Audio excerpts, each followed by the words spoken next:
Hi friends, welcome to my RNS Telugu info YouTube channel. ఈ వీడియోలో మీరు సెప్టెంబర్ 1 నుండి 15వ తేదీ వరకు జరిగిన very important top 25 current affairs గురించి ఈ వీడియోలో తెలుసుకోబోతున్నారు. వీడియోలోకి వెళ్ళే ముందు ఒక చిన్న ఇన్ఫర్మేషన్. ఈ సెప్టెంబర్ నెలతో పాటు చివరి 12 నెలలకు సంబంధించిన మంత్లీ వైజ్ కరెంట్ అఫైర్స్ యొక్క ఆల్ ఇన్ వన్ పీడిఎఫ్ మీలో ఎవరికైనా కావాలంటే డిస్క్రిప్షన్లో మన ఛానల్కి సంబంధించిన టెలిగ్రామ్ గ్రూప్ యొక్క లింక్ ఇవ్వటం జరిగింది. ఎవరికైతే ఈ పీడిఎఫ్ కావాలో వెంటనే మన టెలిగ్రామ్ గ్రూపులో జాయిన్ అయిపోండి. ఇక ఆలస్యం చేయకుండా వీడియోలోకి వెళితే 1వ ప్రశ్న.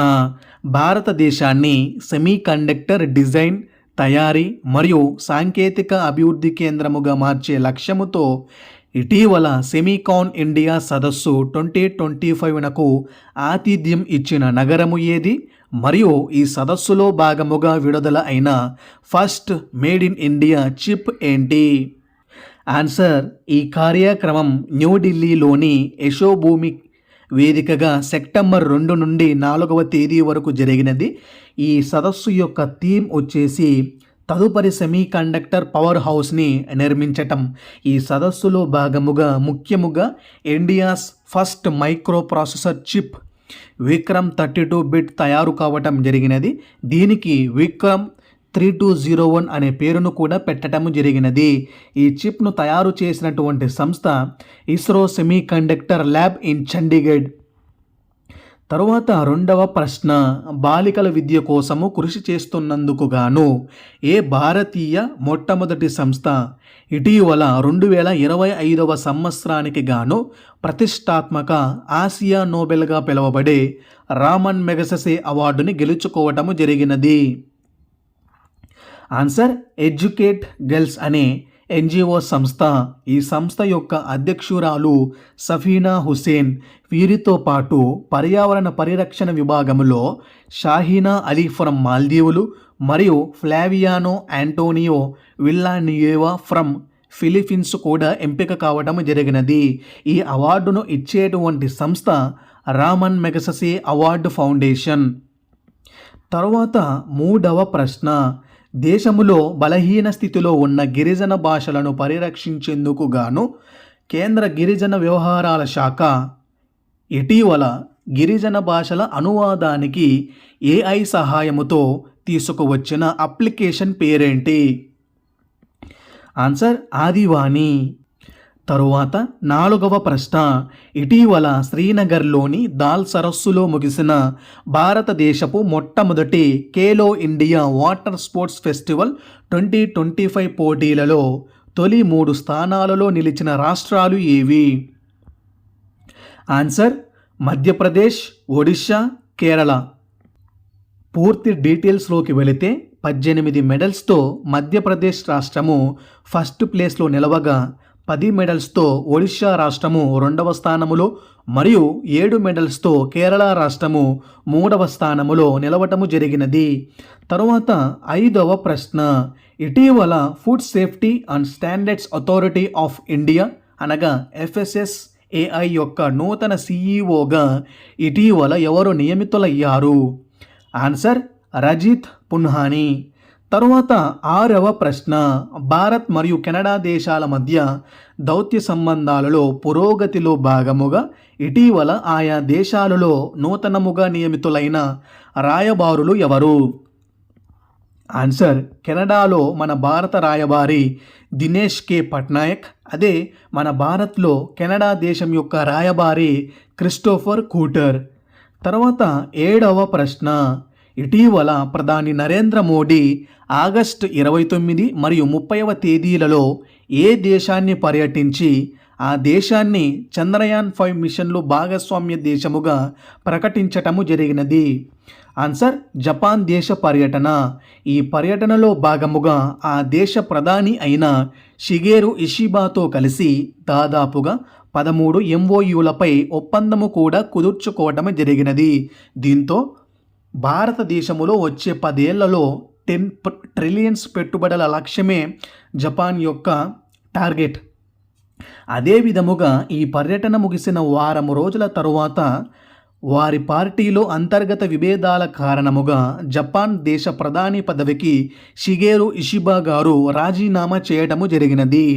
తరువాత 8వ ప్రశ్న, 2025వ సంవత్సరానికి గాను ప్రతిష్టాత్మక టెన్నిస్ హాల్ ఆఫ్ ఫేమ్లో ఇటీవల చోటు దక్కించుకున్న 3 క్రీడాకారులు ఎవరు? ఆన్సర్, ఒకరేమో మరియా షరపోవా ఫ్రమ్ రష్యా, మరొకరు డబుల్స్ జోడీ అయినటువంటి బాబ్ బ్రయాన్ మరియు మైక్ బ్రయన్ ఫ్రమ్ యుఎస్ఏ. తరువాత 9వ ప్రశ్న, ఇటీవల జిఎస్టి కౌన్సిల్ యొక్క 56వ సమావేశానికి ఆతిథ్యం ఇచ్చిన నగరము ఏంటి? మరియు ఈ కార్యక్రమానికి అధ్యక్షత వహించినది ఎవరు? అలాగే ఈ కార్యక్రమములో తీసుకున్నటువంటి ఒక మంచి నిర్ణయం ఏంటి? ఆన్సర్, ఈ కార్యక్రమానికి ఆతిథ్యం న్యూఢిల్లీ, అధ్యక్షత వహించినది వచ్చేసి భారత ఆర్థిక మంత్రి అయిన నిర్మలా సీతారామన్. సెప్టెంబర్ 3వ తేదీ జరిగిన ఈ సమావేశములో కేంద్ర ప్రభుత్వం 4 స్లాబులుగా ఉన్న పన్ను విభాగాలను కేవలం 2 విభాగాలుగా మాత్రమే ఉంచాలని నిర్ణయం తీసుకుంది. దీంతో 5% మరియు 18% యొక్క స్లాబులను కొనసాగించి 12% మరియు 28% యొక్క పన్ను స్లాబులను తీసివేయటము జరిగినది. అదే విధముగా ఈ 5% మరియు 18%తో పాటు కొత్తగా 40% అనే పన్ను స్లాబ్ను కూడా ప్రవేశపెట్టడము జరిగినది.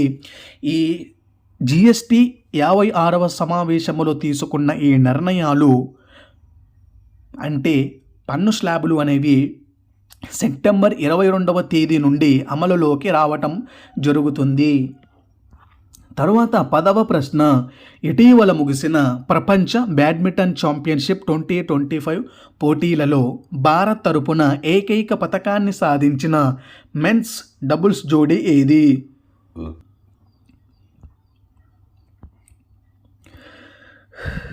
ఆన్సర్, సాత్విక్ సాయిరాజ్ అండ్ చిరాగ్ శెట్టి వీరు కాంస్య పతకము సాధించటము జరిగినది. అయితే పురుషుల సింగిల్స్ యొక్క విన్నర్ షియూకి ఫ్రమ్ చైనా. అదే విధముగా మహిళల సింగిల్స్ విభాగములో విన్నర్ వచ్చేసి అకానే యమగూచి ఫ్రమ్ జపాన్ దేశము. ఈ 2025వ సంవత్సర పోటీలకు ఆతిథ్యం ఇచ్చిన నగరం ప్యారిస్. అయితే తదుపరి 2026వ సంవత్సరమునకు ఆతిథ్యం ఇవ్వనున్న దేశము భారతదేశము. తరువాత 11వ ప్రశ్న, అంతర్జాతీయ ద్రవ్యనిధి అనగా ఐఎంఎఫ్ సంస్థ యొక్క నూతన ఎగ్జిక్యూటివ్ డైరెక్టర్గా నియమితులైన మాజీ ఆర్బీఐ గవర్నర్ ఎవరు? ఆన్సర్, ఉర్జిత్ పటేల్.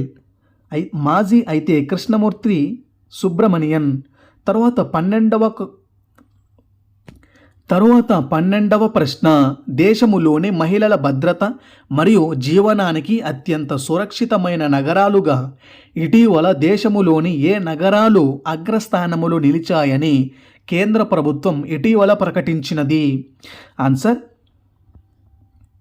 కేంద్ర ప్రభుత్వానికి చెందిన పివిల్యూ అనలిటిక్స్ అనే సంస్థ తయారు చేసిన national annual report and index NARI 2025లో ఫస్ట్ ప్లేస్లో కొహిమా, విశాఖపట్నం, భువనేశ్వర్, ఐజ్వాల్, గ్యాంగ్టక్, ఈటానగర్ మరియు ముంబై నగరాలు ఫస్ట్ ప్లేస్లో నిలవటం జరిగినది. వీటిలో ముఖ్యముగా ఫస్ట్ ప్లేస్లో కొహిమా 82.9%తో, సెకండ్ ప్లేస్లో విశాఖపట్నం 72.7%తో మరియు భువనేశ్వర్ 70.9%తో థర్డ్ ప్లేస్లో నిలవటము జరిగినది. అయితే సురక్షితము లేని నగరాలు వచ్చేసి రాంచీ, శ్రీనగర్, కోల్కతా. తరువాత 13వ ప్రశ్న, నైతిక ఉల్లంఘనకు పాల్పడిన ఆరోపణలపై సస్పెండ్ అయిన పెటోంగ్టన్ షినవత్ర స్థానములో ఇటీవల థాయిలాండ్ దేశ నూతన ప్రధానమంత్రిగా ఎవరు ఎన్నిక అయ్యారు? Answer, Anutin Charnvirakul. వీరి యొక్క పార్టీ బూమ్ జైతై. తరువాత 14వ ప్రశ్న, కేంద్ర ప్రభుత్వం ఇటీవల విడుదల చేసిన కాలుష్యరహిత విద్యుత్ అనగా క్లీన్ ఎనర్జీని ఉత్పత్తి చేస్తున్న రాష్ట్రాలలో అగ్రస్థానములో నిలిచిన మరియు మన 2 తెలుగు రాష్ట్రాల యొక్క ర్యాంకు ఎంత? ఆన్సర్, అగ్రస్థానములో Himachal Pradesh. Bureau of energy efficiency వారు విడుదల చేసిన రాష్ట్రాల ఇంధన సమర్థ సూచిక 2025లో మన 2 తెలుగు రాష్ట్రాల యొక్క ర్యాంకింగ్స్. ఫస్ట్ ఆంధ్రప్రదేశ్ 40.74%తో 16వ స్థానములోను, మరియు సెకండ్ తెలంగాణ రాష్ట్రం 40.10%తో 17వ స్థానములో నిలవటము జరిగినది. తర్వాత 15వ ప్రశ్న, ఫోన్ స్క్రీన్లకు రక్షణగా ఉపయోగించే టెంపర్డ్ గ్లాస్ తయారీ యొక్క ప్లాంట్ని ఇటీవల దేశములోని ఏ ప్రాంతములో మొట్టమొదటిసారి ప్రారంభించటము జరిగినది, మరియు దీన్ని ప్రారంభించినది ఎవరు? ఆన్సర్, ఇది నోయిడా అనగా ఉత్తరప్రదేశ్లో ప్రారంభించటము జరిగినది. దీన్ని అశ్వని వైష్ణవ్ గారు ప్రారంభించటము జరిగినది. ఈ ప్లాంట్ని ఇన్ఫ్రాకామ్ మరియు యుఎస్ఏ కార్నింగ్ అనే 2 సంస్థలు కలిపి ఏర్పాటు చేయనున్నాయి.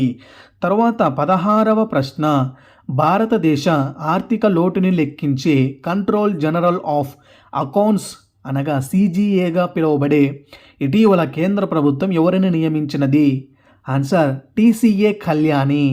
తరువాత 17వ ప్రశ్న, ప్రచ్ఛన్న యుద్ధము తరువాత సరిహద్దు సమస్యలను పరిష్కరించుటకు గాను 2001వ సంవత్సరములో ఏర్పడిన షాంఘై కోఆపరేషన్ ఆర్గనైజేషన్ అనగా ఎస్సీఓ యొక్క 2025వ సంవత్సరానికి గాను జరుగుతున్న 25వ శిఖరాగ్ర సమావేశానికి ఆతిథ్యం ఇస్తున్న దేశము ఏది?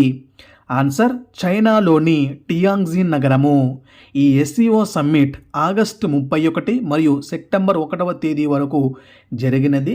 ఈ ఎస్సీఓ సమ్మిట్ యొక్క థీమ్ షాంఘై స్పిరిట్ని నిలబెట్టడము మరియు ఎస్సీఓ యొక్క పురోగతి. ఈ సదస్సులో భాగముగా పహల్గామ్ ఉగ్రదాడిపై అన్ని దేశాలు కలిపి ఉమ్మడి టియాంగ్జిన్ డిక్లరేషన్ని కూడా ఇవ్వటము జరిగినది. అలాగే వెరీ ఇంపార్టెంట్, ఎస్సీఓకి సంబంధించిన డెవలప్మెంట్ బ్యాంకును కూడా ఏర్పాటుకు అన్ని దేశాలు ఆమోదము తెలిపినాయి. అలాగే ఈ 2025వ సంవత్సరముని చైనా సుస్థిర అభివృద్ధి సంవత్సరముగా ప్రకటించటము జరిగినది. ఈ సదస్సులో భాగముగా నూతన సంభాషణ లేదా భాగస్వామి దేశముగా లావోస్ అనే దేశము చేరినది.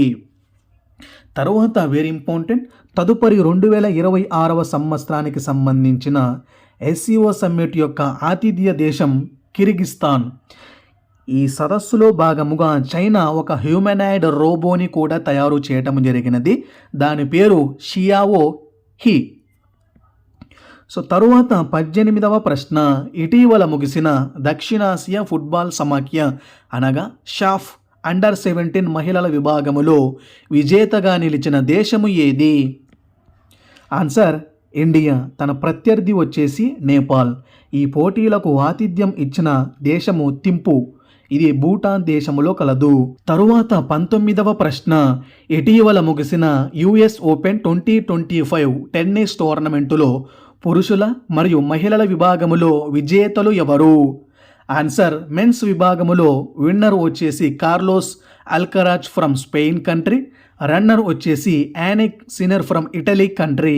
అదే ఉమెన్స్ విభాగములో అయితే winner Aryna Sabalenka from Belarus, అదే రన్నర్ అయితే అమండా అనసిమోవా ఫ్రమ్ అమెరికా.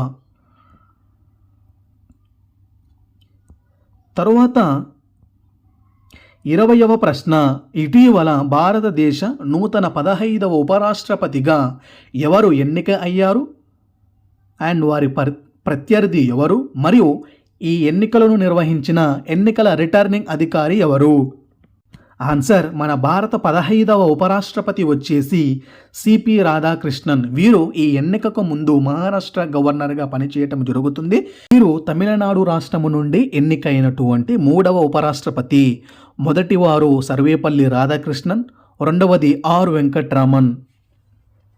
అయితే మాజీ 14వ ఉపరాష్ట్రపతి వచ్చేసి జగదీప్ ధన్కడ్. వీరు పలు కారణాలతో జూలై 21, 2025వ సంవత్సరమున రాజీనామా చేయడము జరిగినది.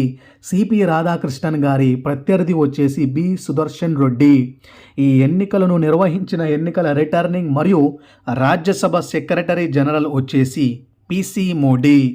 తరువాత 21వ ప్రశ్న, ప్రతి సంవత్సరము సెప్టెంబర్ 8వ తేదీ జరుపుకునే అంతర్జాతీయ అక్షరాస్యత దినోత్సవం 2025 యొక్క థీమ్ ఏంటి?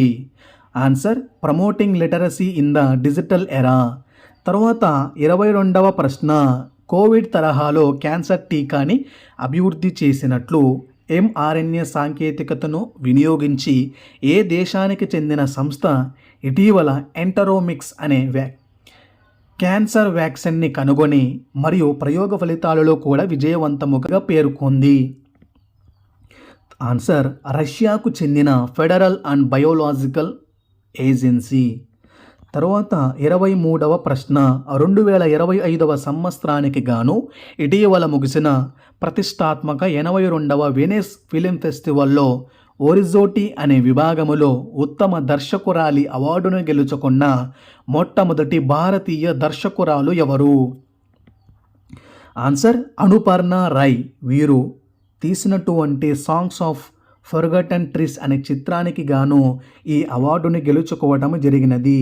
తరువాత 24వ ప్రశ్న, తెలంగాణ రాష్ట్ర ప్రభుత్వం ప్రతి ఏటా ఇచ్చే ప్రతిష్టాత్మక కాళోజీ నారాయణరావు గారి సాహిత్య పురస్కారమునకు ఈ ఏడాది 2025వ సంవత్సరమునకు ఎవరు ఎంపిక కావటము జరిగినది?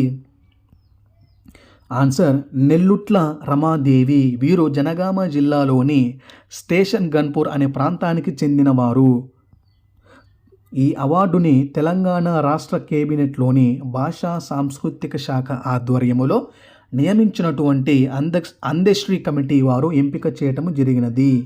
తరువాత చివరిది 25వ ప్రశ్న, ఇటీవల భారతదేశము ఆతిథ్యం ఇచ్చిన హాకీ ఆసియా కప్ 2025 టోర్నమెంట్ యొక్క విజేతగా నిలిచిన దేశము ఏది?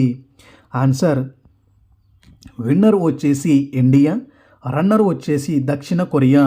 ఈ విజయముతో వచ్చే ఏడాది ఆగస్టులో బెల్జియం మరియు నెదర్లాండ్స్ దేశ ఆతిథ్య వేదికగా జరగబోయే ప్రపంచ కప్ టోర్నీకి మన భారతదేశము కూడా అర్హత సాధించినది. సో ఇంతటితో ఈ వీడియో క్లోజ్. ఈ వీడియో మీకు నచ్చినట్లయితే వీడియోని లైక్ చేసి ఛానల్ని సబ్స్క్రైబ్ చేయండి. Thank you for watching.